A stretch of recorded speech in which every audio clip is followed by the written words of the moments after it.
Perkenalkan, kami dari kelompok 5 kelas B Indralaya. Kami akan menampilkan video praktikum di rumah masing-masing untuk menentukan asam dan basah menggunakan indikator alami. Selamat menyaksikan videonya.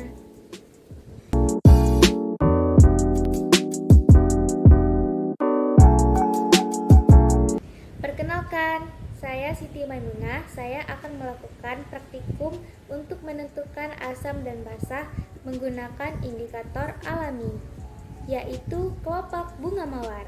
Berikut adalah videonya. Berikut adalah bahan dan alat yang harus disiapkan. Langkah pertama yang harus kita lakukan adalah menghaluskan kelopak bunga mawar hingga halus.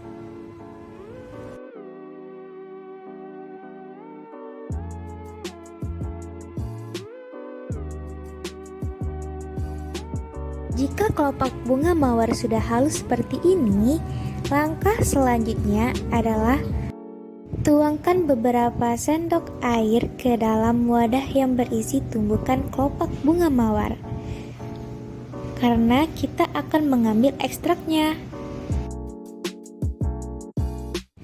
Aduk hingga air berubah warna menjadi seperti ini.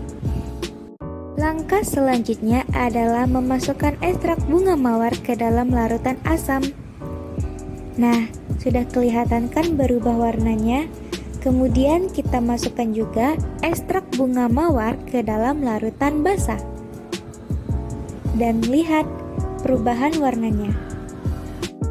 Ekstrak bunga mawar yang tadinya berwarna pink keunguan, jika dimasukkan ke dalam larutan asam, maka perubahan warnanya menjadi merah muda seperti ini.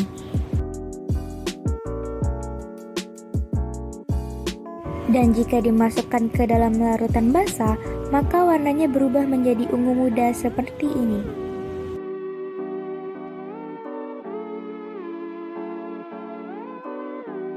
Baiklah, itu tadi adalah video praktikum saya menggunakan indikator alami, yaitu kelopak bunga mawar, untuk menentukan asam dan basah. Terima kasih.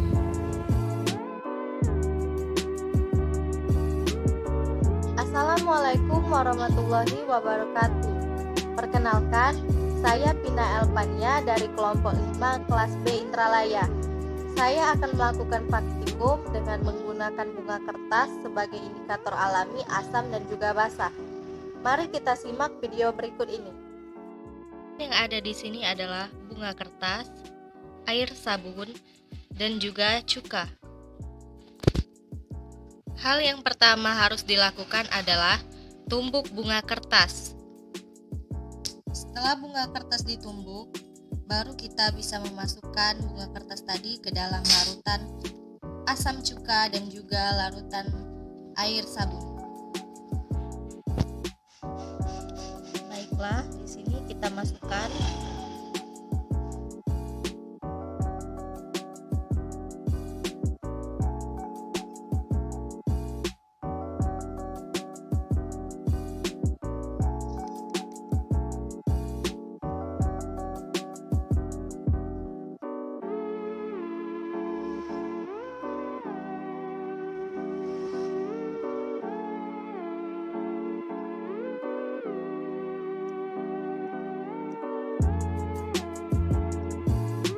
Baiklah, sekarang bunga kertas tadi telah tercampur pada setiap larutan.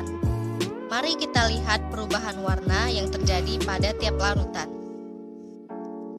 Pada larutan basah, yaitu air sabun, bunga yang awalnya tadi berwarna merah, kini berubah menjadi merah pekat atau merah tua. Sedangkan pada larutan asam, yaitu cuka, bunga yang awalnya tadi berwarna merah, kini berubah menjadi merah muda yang jernih. Baiklah, sekian video dari saya. Saya ucapkan terima kasih banyak. Wassalamualaikum warahmatullahi wabarakatuh. Assalamualaikum warahmatullahi wabarakatuh. Perkenalkan, saya Selin Nabila dari kelompok 5 kelas B Indralaya. Di sini saya akan melakukan praktikum untuk menentukan pH asam basa menggunakan indikator alami, yaitu dengan ekstrak buah naga. Di Di sebelah kiri terdapat ekstrak buah naga, di tengah terdapat air sabun, di sebelah kanan terdapat air cuka. Pertama-tama, campurkan ekstrak buah naga ke dalam air sabun. Lalu aduklah secara merata. Nah, lihatlah perubahan warna yang terjadi bahwa air sabun berubah menjadi warna ungu setelah dicampurkan dengan ekstrak buah naga. Setelah itu, campurkan ekstrak buah naga ke dalam air cuka. Lalu aduklah secara merata. Dan lihatlah perubahan warna yang terjadi bahwa air cuka berubah menjadi warna merah setelah dicampurkan dengan ekstrak buah naga. Jadi pada praktikum kali ini yang bertujuan untuk menentukan pH asam basa menggunakan ekstrak buah naga, dapat disimpulkan bahwa air cuka pada saat dicampurkan dengan ekstrak buah naga menghasilkan warna kemerahan, yang berarti air cuka bersifat asam. Sedangkan air sabun pada saat dicampurkan dengan ekstrak buah naga menghasilkan warna keunguan, yang berarti air sabun bersifat basa. Sekian dari saya. Wassalamualaikum warahmatullahi wabarakatuh. Assalamualaikum warahmatullahi wabarakatuh. Saya Via Perlia dari kelompok 5 kelas B Indralaya. Saya akan melakukan praktikum menggunakan kunyit sebagai indikator alami asam dan basa. Saya di sini akan melakukan praktikum menggunakan kunyit sebagai indikator alami asam basa. Bahan-bahan yang kita gunakan adalah air sabun, air cuka, air deterjen,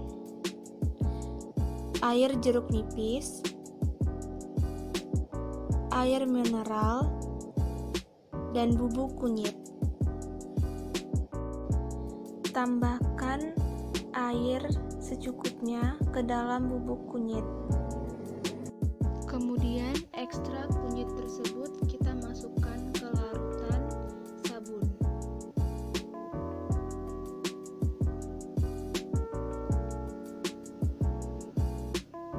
Dan kita aduk rata.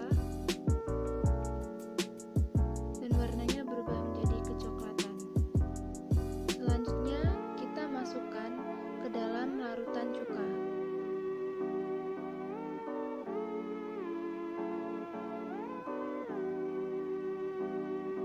Kita aduk dan warnanya menjadi kuning terang.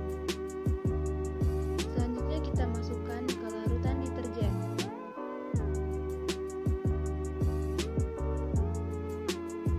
Dan warnanya berubah menjadi coklat lekat.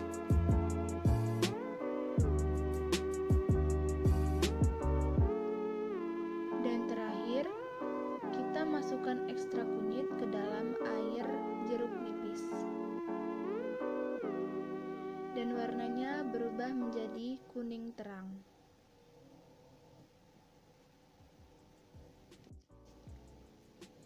Ini dia hasilnya.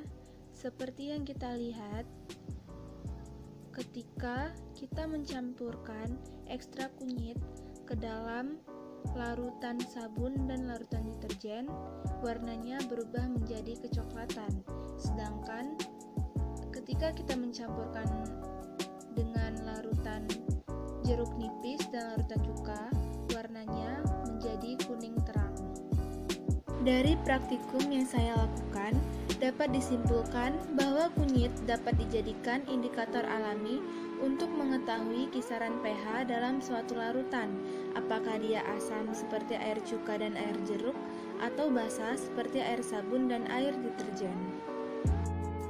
Tadi praktikum yang saya laksanakan.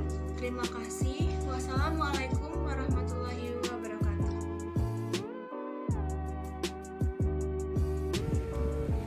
Nah, itu tadi adalah video praktikum kami di rumah masing-masing. Kesimpulannya adalah ketika ekstrak tanaman dimasukkan ke dalam larutan yang bersifat asam atau basa, maka akan mengalami perubahan warna dari warna sebelumnya. Semoga video ini bisa bermanfaat untuk kalian semua. Terima kasih.